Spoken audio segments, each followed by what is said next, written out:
think I'm gonna try it. There's one. I'm gonna lock in 2. See if there we go. Got the target. I'm gonna quit it here.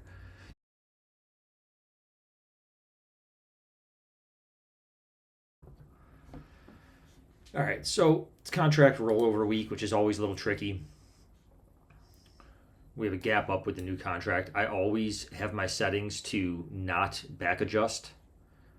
So I don't want to see historical prices that were never actually traded. I want to see where the market actually traded. So I never do back adjusted prices. And so what that gives us is this big old gap on rollover day. Whatever day you switch your contract, your chart's going to show a gap. So anyhow, what that gives us on this hourly chart is, this previous sort of range top back here. I suppose it doesn't hurt to mark off the range lows as well. So you can see how we kind of came up, had this little slight horizontal range, came up, had a range between the top of this one and forming a new top, and then popped up again. So the only real volatility I could see is if we did come down in to try to, close a little bit of that gap, which sometimes happens and sometimes does not. Historically, looking back, like this may have been a contract gap, for instance, and you can see we never filled it. This one too, this big gap here may have been a contract gap. So we just want to be aware of those things. You'll also see different gaps if you use the settlement price for the closing price of your daily candles versus the settlement price versus the session close. That's why you have some of these gaps here. If you use settlement, the candle sometimes is going to be filled up. Anyhow, that's all not incredibly relevant right now. So, we have a daily sort of range in here. Whoops.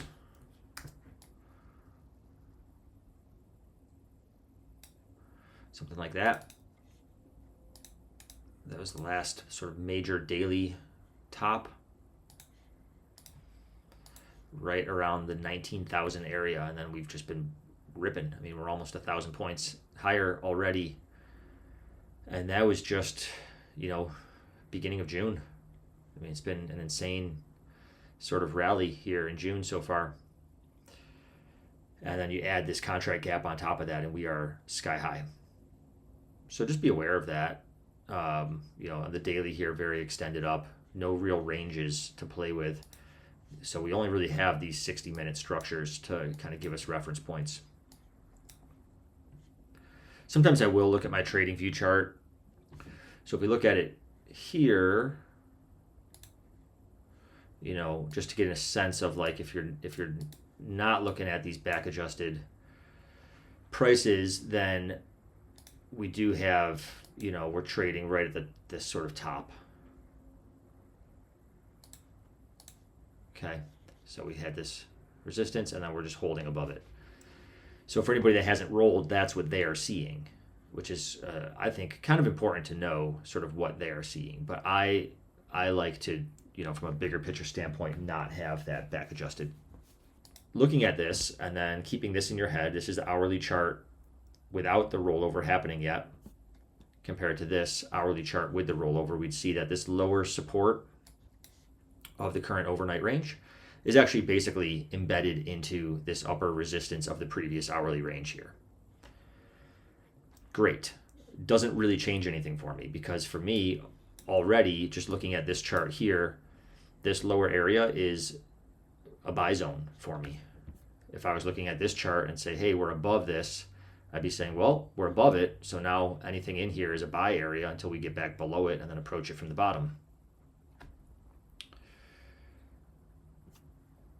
So I'm still looking at this as a buy area.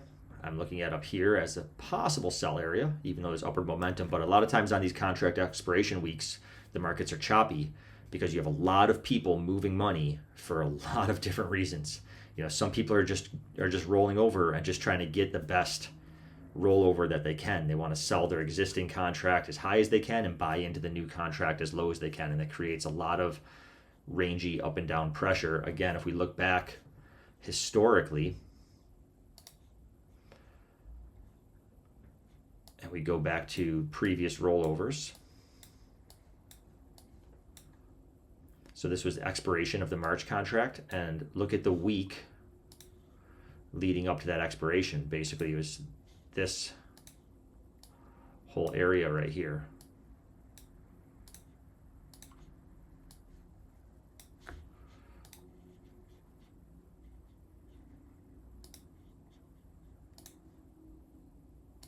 Okay, see how sideways it is? Again, a lot of people moving money around for a lot of different reasons. The other thing to really keep in mind here, looking at this existing range that we are in, it's tight. Between these two zones, there's 118 or so ticks, 120 ticks. So we want to be, aware of that. How much room do we have for these positions to run? We want to get in where we have good risk reward. So the market's just probing back into this area. Again, I expect buying pressure in this area. I'm not eager to short. Every time overnight that we came into this area, we saw relatively aggressive movement up. Here's the 15-minute. So we're looking for these kinds of rejections out of these zones.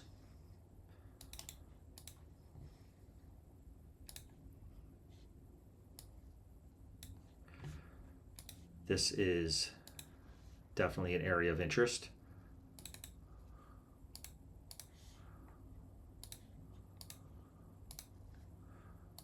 Because of that, I'm actually interested in potential longs out of here.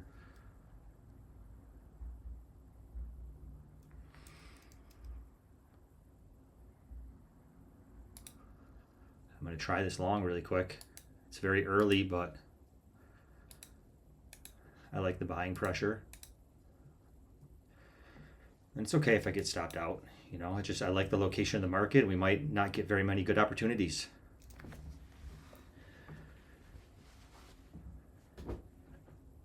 It's a little bit of an aggressive entry.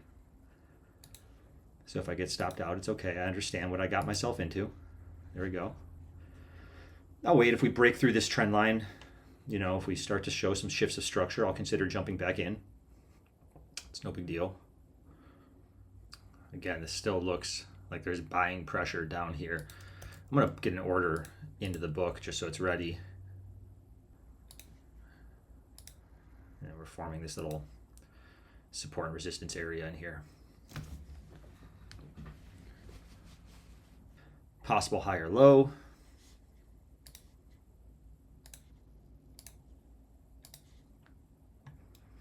See how this goes. Again, if this pops, again, I'd jump right back in this trade. I feel very comfortable buying down here.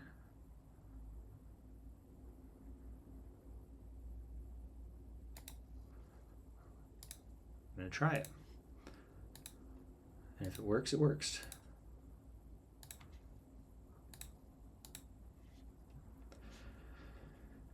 Try to take the runner up to about 77.50-ish, 77.75, something up there.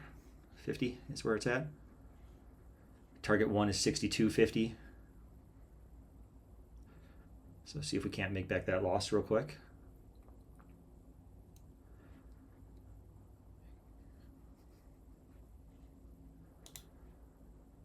I think I'm going to attach this to VWAP.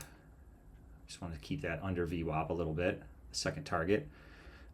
First target's a 1 to 1.5. Second target's a 1 to 2.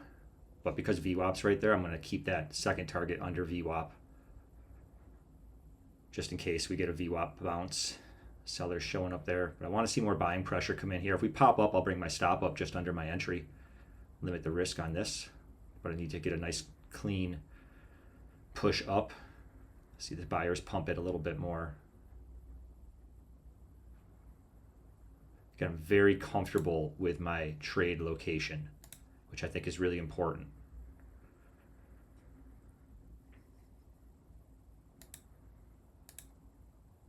So I've got my stop now at 41.75. So if it comes back and tags me, I'm only out a few points on this. But I really want to see this come up and hopefully at least get these first two targets would be the ideal. Oh man, why is it not copying my trades? Oh, it's on the wrong contract. It didn't update when I rolled contracts. It doesn't update it on the Apex thing. I'll fix that after this trade closes. Again, if we pop again, stop's going up. Want a little bit more than that.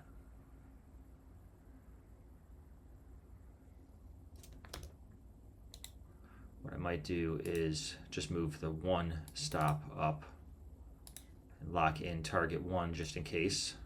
But I still want a little bit more of a momentum than that. Yeah, let's bring target one up a little bit.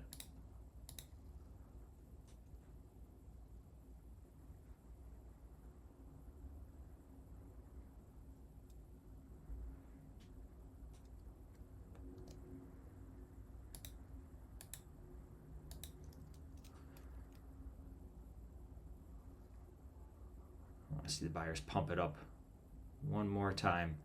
So I'm in profit no matter what on this trade, but it's only a little profit. I want more.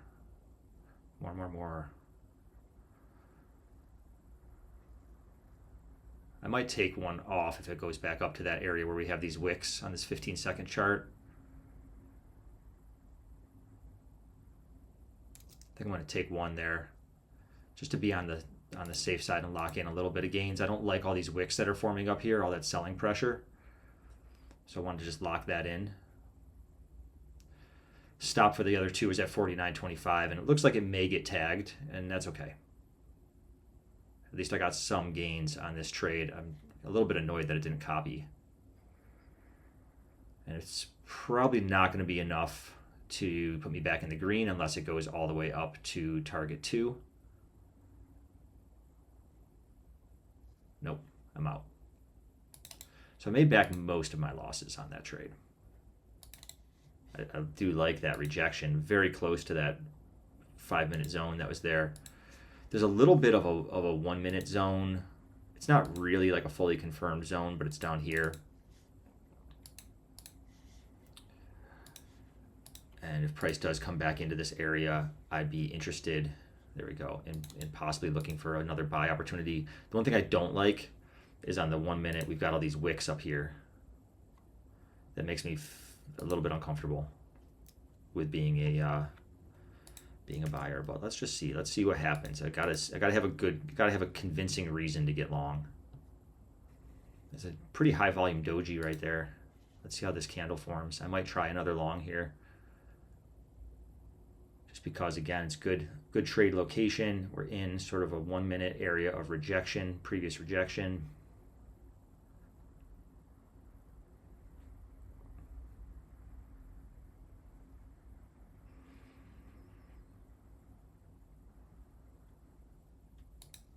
I'm going to try it again. I feel pretty good about it. Again, I can still get out pre-VWAP on this for the first two. Good trade location. We got to get through this consolidation area, but again, we're deep into the buy zone. So, I mean, I feel all right about that entry.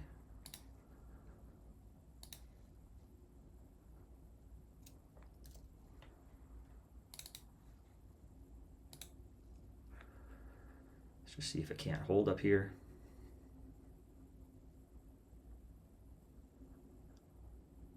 Give us a little pump. Come on, buyers.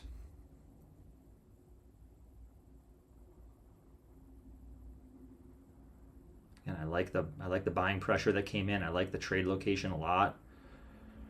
Another thing I don't like is all this consolidation, but the target locations are pretty decent, all things considered.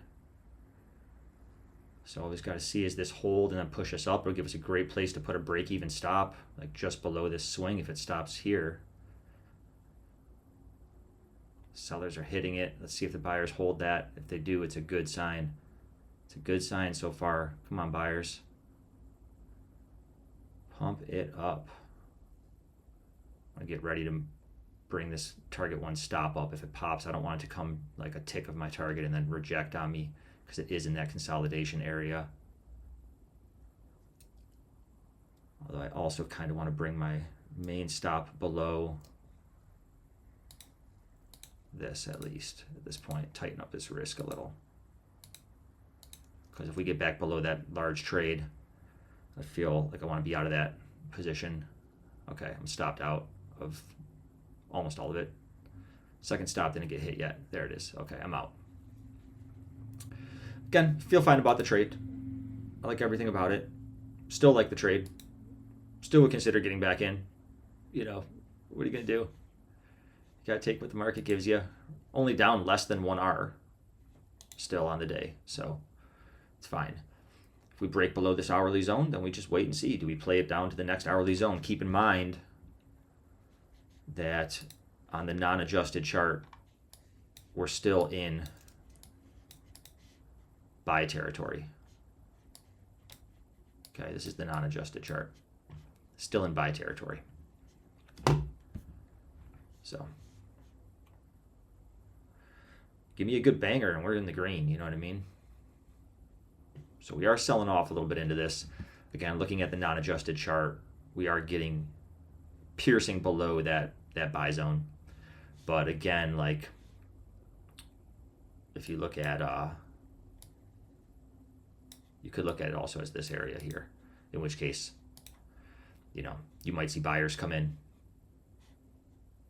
You might see buyers come in this whole area. So I'm just not super keen to short here. This is why contract rollover is so tricky, because you've got some people trading the prices off of the June contract and some people trading the prices off the September contract right now. I know people that were trading September on Friday, and so their chart looks very different. So if I started to see signs of bullish reversal, I'd be more comfortable still getting long in this area versus getting short, even though we're below the overnight zone that I have drawn, just because, again, of the contract rollover situation. And then anybody who's trading this chart, this looks like a kind of a sexy buy down here. So I want to watch this. Signs of buyers coming in. For me to really want to buy, though, I'd want to see what I want to see is like the buyers come in with a push, and then maybe like another attempt down. See the sellers attempt it down and see that attempt sort of fail. I don't want to get in super aggressive here like I did, like for instance on this engulfing candle was a very clean engulfing candle with nice volume. You know, but look at this rejection here too. The question is, was this volume on the way down or the way up? Because we have this upper wick with that much volume, it's a little sketchy. Same thing here, this candle, a lot of volume, but it's got an upper wick on it. So a lot of that volume could have been the sellers right here pushing price down. You want to be super careful about that. When you see a high volume candle with a big wick on one side of it, it's a little bit dicey. Buyers are definitely trying to push this up though. You can see the volume coming in on these buy candles for sure. All right, there's a little break. It's good. I'm not buying the break right now. I do want to get ready because this may be an opportunity.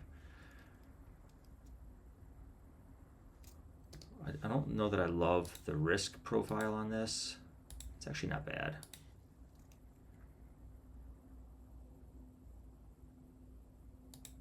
I might try to jump in this if it can come back in and fill me. I was a little bit late, hesitating there.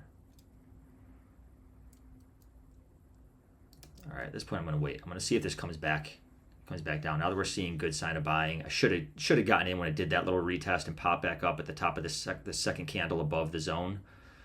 That actually would have been a decent buy. I just wanted to measure the risk. I wasn't sure how big my stop was going to need to be, and I didn't want to just jump into the trade without measuring that, and then I was too late. So, 'tis what it is. But again, it's a pretty comfortable long to be in. Pretty comfortable long to be in. So let's see if the market can come back down and give us another chance to get involved. Anything kind of in here to me is sort of like a nice area for a retest. And let's see how the market responds when it comes back into this zone. There's a lot of wicks here on the 1 minute chart.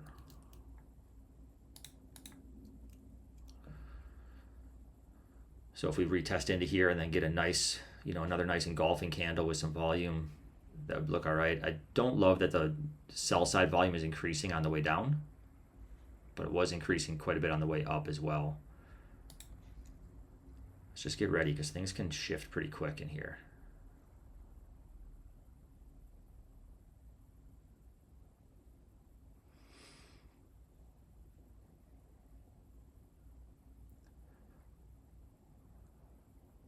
So right now I'm just looking at this and just saying, like, give me a reason to get long.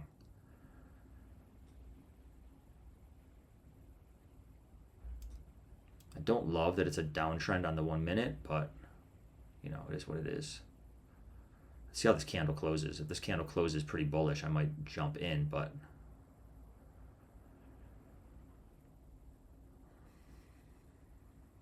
a little sketchy.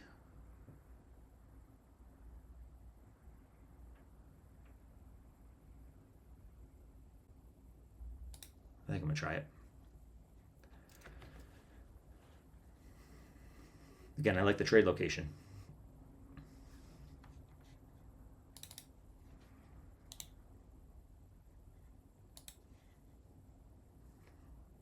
Just need the buyers to pump it.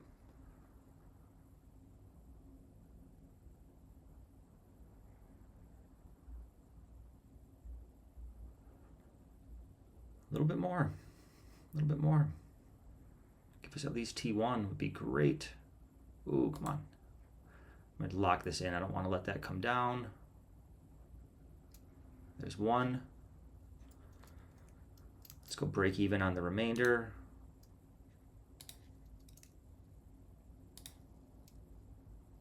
I'm going to bring target 2 stop to there, because if it gets back below again that large sell area, but I'll give target 3 room to breathe.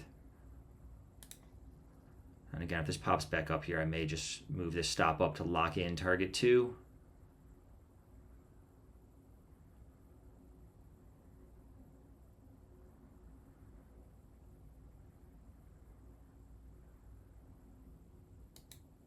I'm going to lock in 2. See if there we go. Got the target. I'm going to bring 3 up to underneath this large trade area. At least I'm copying now. And this puts me back in the green for the day. So let's see if we can't get this runner. I'm not going to let this come all the way back. Give it enough room, but I might just quit this thing here. I'm going to quit it here. Just because we're at the top of that other previously hourly zone, I'm going to quit that. So I'm in the green, a little over 1 hour right now. I'm happy with that. Happy with that. I'm glad I was monitoring that non-adjusted chart, because if we weren't looking at that non-adjusted chart, this wouldn't have been a very comfortable place to buy. But in the non-adjusted chart, you see it was like, oh, that's actually, look at that buy zone in the non-adjusted chart. I mean, that was a sexy buy zone, right? You got these 2 tops right here, and then we broke out. A little bit of a gap in there, and then came back for the retest. Boom.